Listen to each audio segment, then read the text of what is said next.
Hey guys, what's going on? Part 2, Keys to Optimization, in-depth breakdown of how Facebook optimizes. Welcome. If you haven't seen part 1, make sure you go back and watch that because there's some things that I talk about in here that you wouldn't really know, you wouldn't understand if you didn't see part 1. So let's just dive right into it. So this is the table. These are the things that we're going to be going over. So acknowledging optimization in key situations. And then there's a few different rules that I want to talk about. And these aren't rules that are, a real thing. Like nobody's going to enforce these on you. Another thing is none of this stuff is factual. That's what I need you guys to understand. Is when it comes to optimization and the algorithm, besides the people who create it, nobody really knows how it works. So like nobody really knows the real rules that Facebook follows. The most people know is what they observe. So these are just 3 different observations. Well, there's actually 4. There's a bonus at the end. But these are like 3 basic observations that I've made just throughout running all these different accounts. So this is one thing that you need to know. I'm not just making these videos so that you can watch them and be like, oh, cool. That's cool to know that.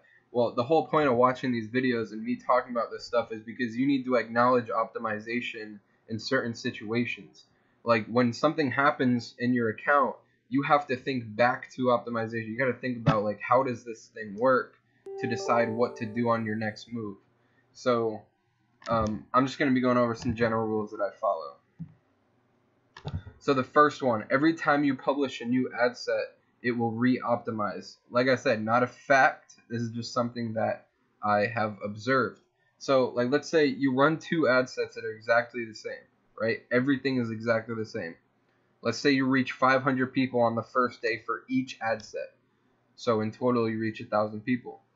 So the 500 people from the first ad set will not be the same exact 500 people that were hit on the second ad set or the other ad set.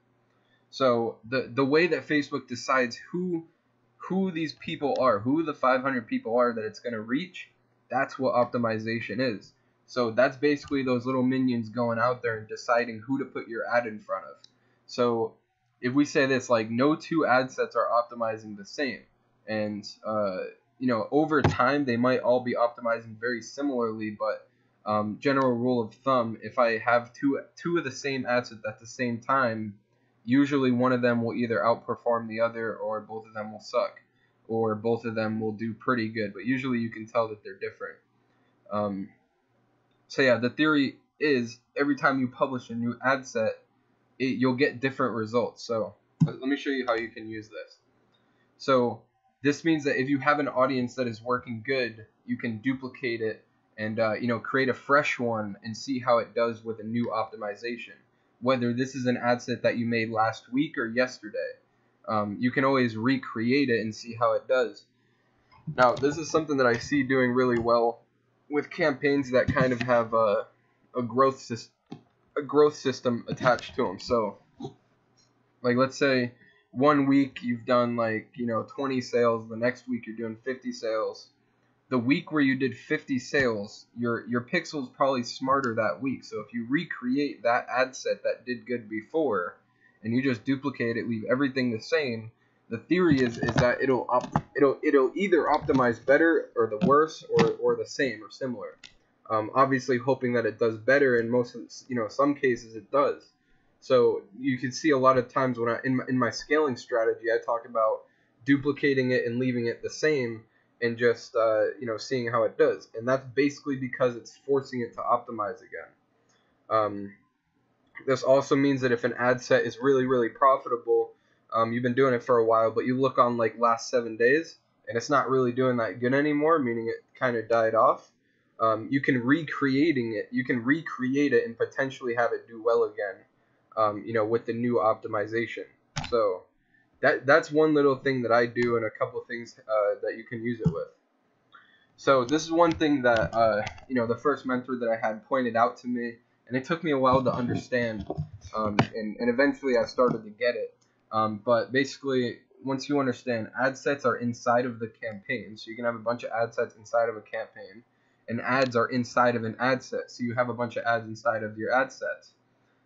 This theory states that campaigns will optimize on the ad set level, essentially meaning ad sets work together.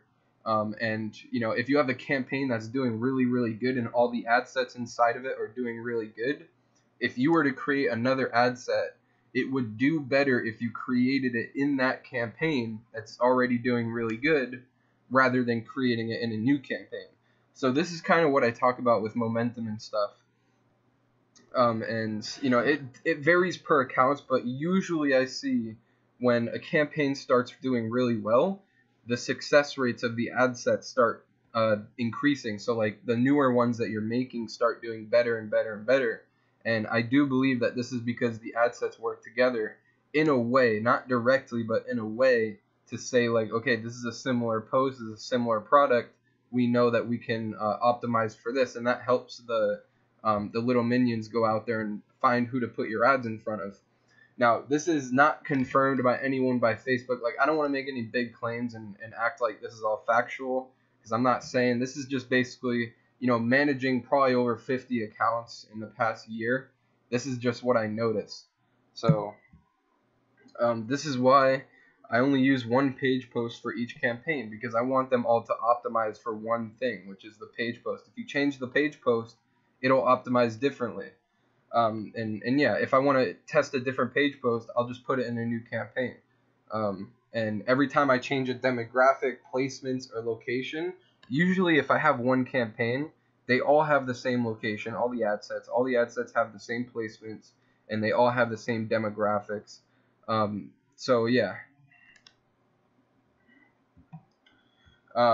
So this one is, I feel like this one is really valuable for anybody who's just starting out, and they're just doing product testing, and they're adding a lot of ad sets and making a difference inside of a certain campaign, like once you start finding those winners.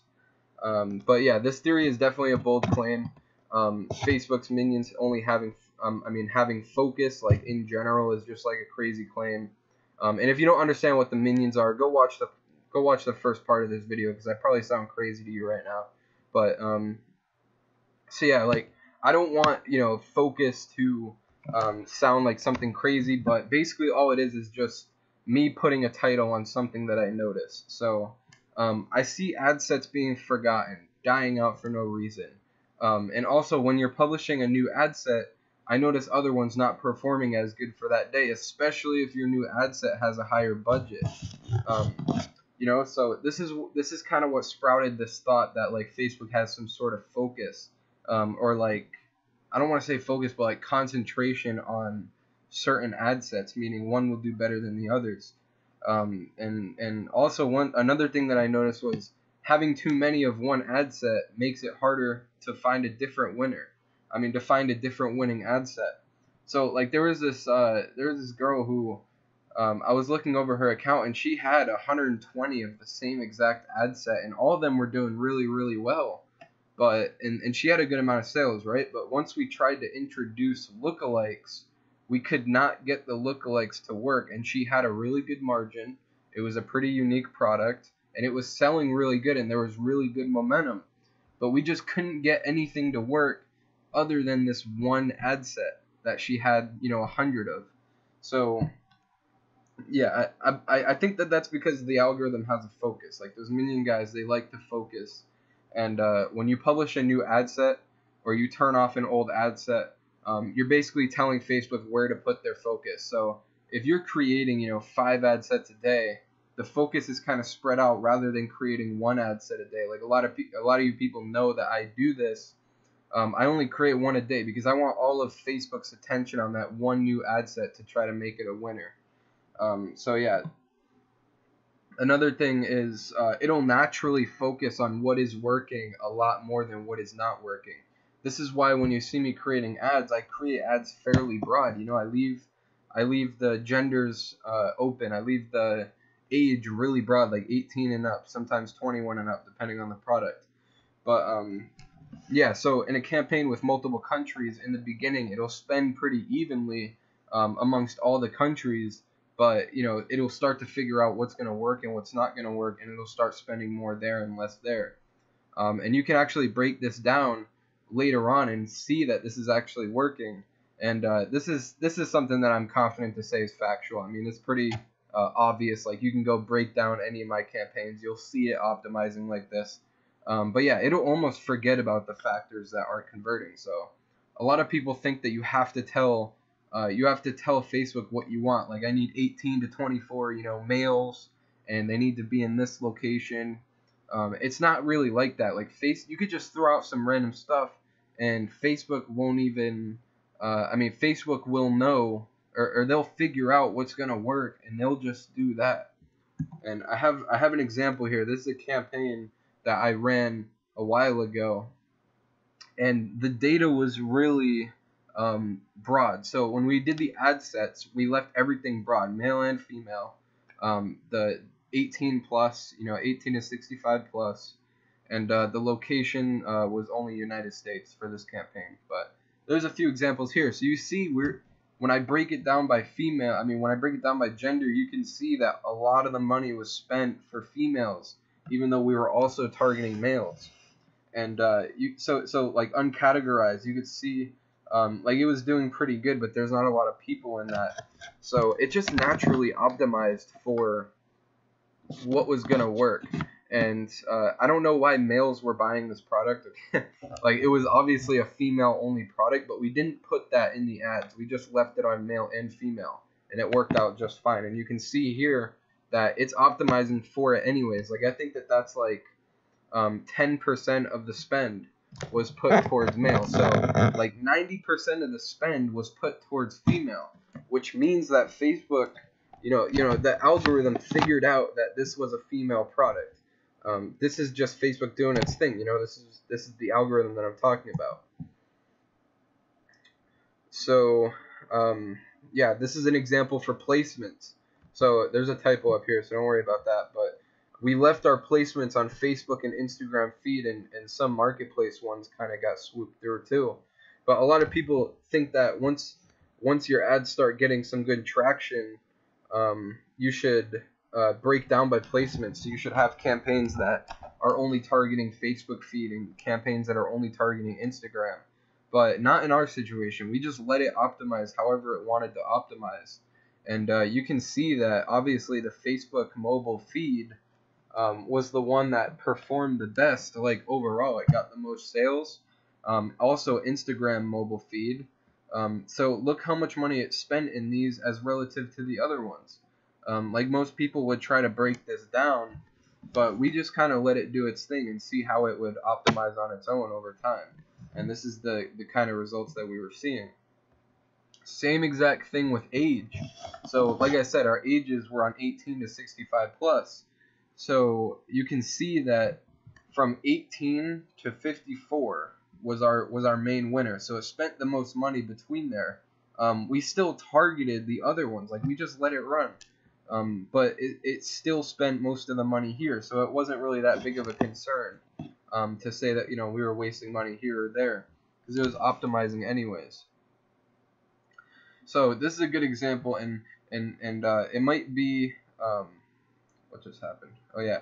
So it might be a question of like, Noah, why is this important? Like, why do I need to know that Facebook optimizes for the best demographics, locations, placements? Why do I need to know all that? Well, basically all that I'm saying, and this is something that I've noticed, is the minions don't necessarily like being told what to do. The Facebook algorithm has gotten so smart over the past year or so that you don't even have to tell it what to do. I have a client, and we have pixel data, so this isn't like a fresh account. Like I don't recommend people to do this, but I do have a client right now.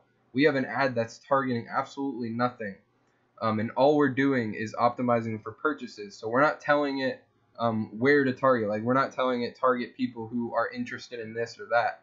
The detailed targeting is empty, and the custom audience is empty. So the audience size is like 1 billion people or something ridiculous.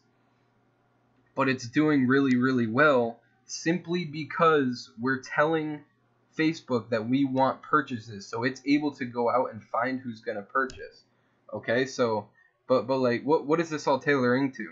Basically, I see that Facebook does really, really well when you let it optimize.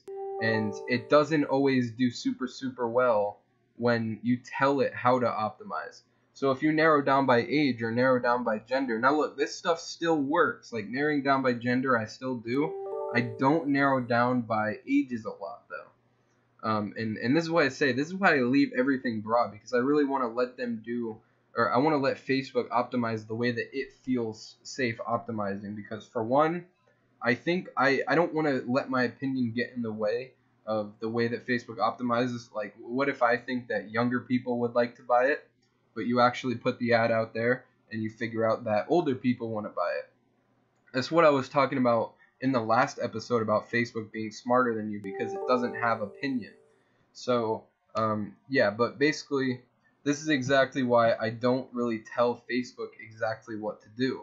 I kind of let them do their thing, and mainly because it'll optimize on its own. Alright guys, so that was part 2. Again, a lot more actionable steps, a lot more explanations about certain situations.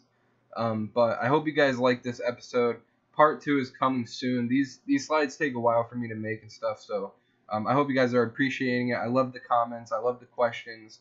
Let's keep it up. But as for this video, this is Noah Brewer, and I'm out. Peace.